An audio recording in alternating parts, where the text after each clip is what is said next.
Ya. Bismillah. Kamu jalan, oh belum ditancepin. Belum ditancap.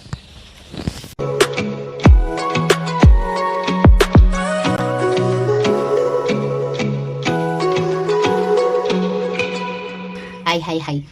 LD hari ini mau bikin sarung bantal untuk bantal yang panjang buat di kamar. Mau pakai warna ungu karena LD lagi senang warna ungu. Terus ingin di kamar itu ada nuansa ungu. Nanti warnanya yang mau dipakai ini. Nah, kita coba mempersiapkan mesin jahitnya ya. Belum kenal mesin jahit saya ya. Nah, ini mesin jahit saya, mesin jahit tua yang selalu menemani saya dalam berkarya. Ya, kita mulai aja bikin sarung bantalnya. Go. Iya lupa. Udah tahu siapa yang nemuin mesin jahit? Terus mesin jahit pertama tuh kayak gimana sih bentuknya? Dicek ya videonya. Orang-orang zaman dulu menjahit dengan bahan-bahan yang tidak lazim untuk saat ini. Dulu orang membuat pakaian menggunakan batu, tembaga, tulang, gading sebagai jarum. Benangnya dari serat-serat otot hewan dan kainnya berasal dari kulit hewan.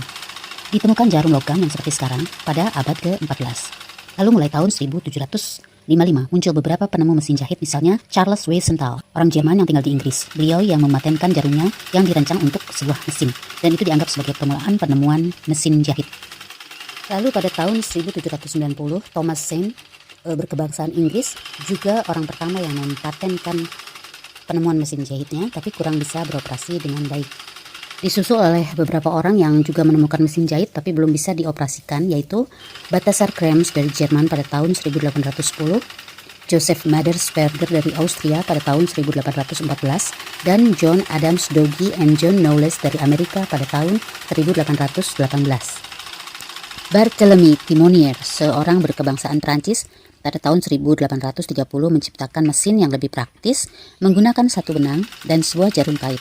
Dan cara kerjanya seperti jarum bordir atau jarum sulam. Tapi saat itu kurang diterima masyarakat. Begitu juga dengan Walter Hunt dari Amerika. Tahun 1834 dia menciptakan mesin jahit yang lebih modern tapi tidak dipatenkan karena takut nanti akan menimbulkan pengangguran. Lalu tahun 1846, Elias Howe, pria berkebangsaan Amerika, menggunakan dua benang dari arah berlawanan dan menggunakan jarum berlubang untuk memasukkan benang. Jarum didorong menembus kain dan membuat lengkungan benang di bawah kain, dan benang dari arah lain disisipkan ke dalam lengkungan tadi. Disusul oleh Isaac Singer pada tahun 1850, pria berkebangsaan Amerika ini. Metodenya hampir sama dengan Elias, tapi Singer membuat mesin jahit dengan jarum yang digerakkan oleh pedal kaki. Selain itu, Isaac Singer juga fokus pada merchandising, pembelian mesin secara kredit, layanan maintenance, jual beli mesin, dan mengenalkan produknya ke rumah-rumah, konveksi, dan garment. Pada tahun 1889, Singer mulai memperkenalkan mesin jahit listrik. Dan mesin jahit bermerek Singer ini masuk ke Indonesia pada tahun 1851. Lalu mulai tahun 1857 bermunculan penemuan-penemuan mesin baru yang dipatenkan, seperti milik James Gibbs dengan mesin rangkaian benang tunggalnya. Dan pada tahun 1873, Helen Augusta Blanchard menciptakan mesin jahit yang bisa membuat jahitan berpola zigzag.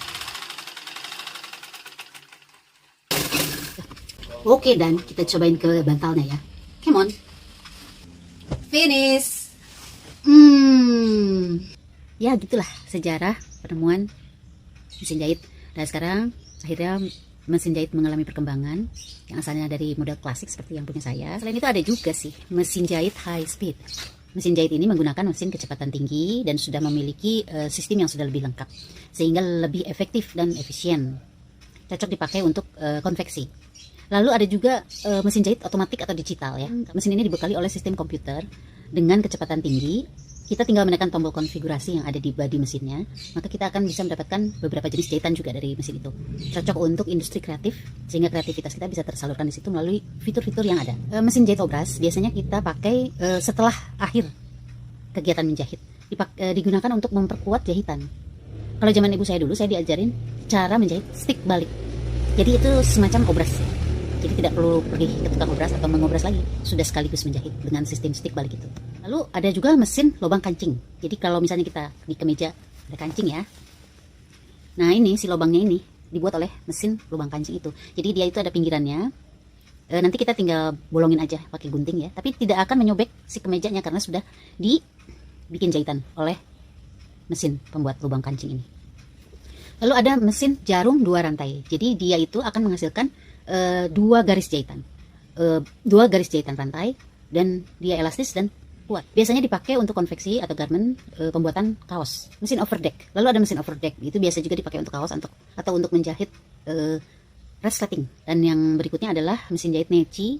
Mesin neci ya, neci itu biasanya seperti ini nih, di pinggiran kerudung tuh ya, suka ada jahitan kecil. Dia itu akan menjahit tepian kain, jadi nggak akan keluar terus serat-serat kainnya. Dan yang berikutnya adalah mesin jahit portable. Portable itu bentuknya mini, praktis, bisa dibawa kemana-mana, nggak ribet gitu ya.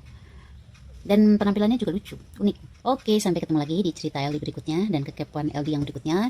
Salam kepo, salam hangat dari LD Galeria. Bye-bye. Diary LD. Ini gimana caranya supaya Kameramen.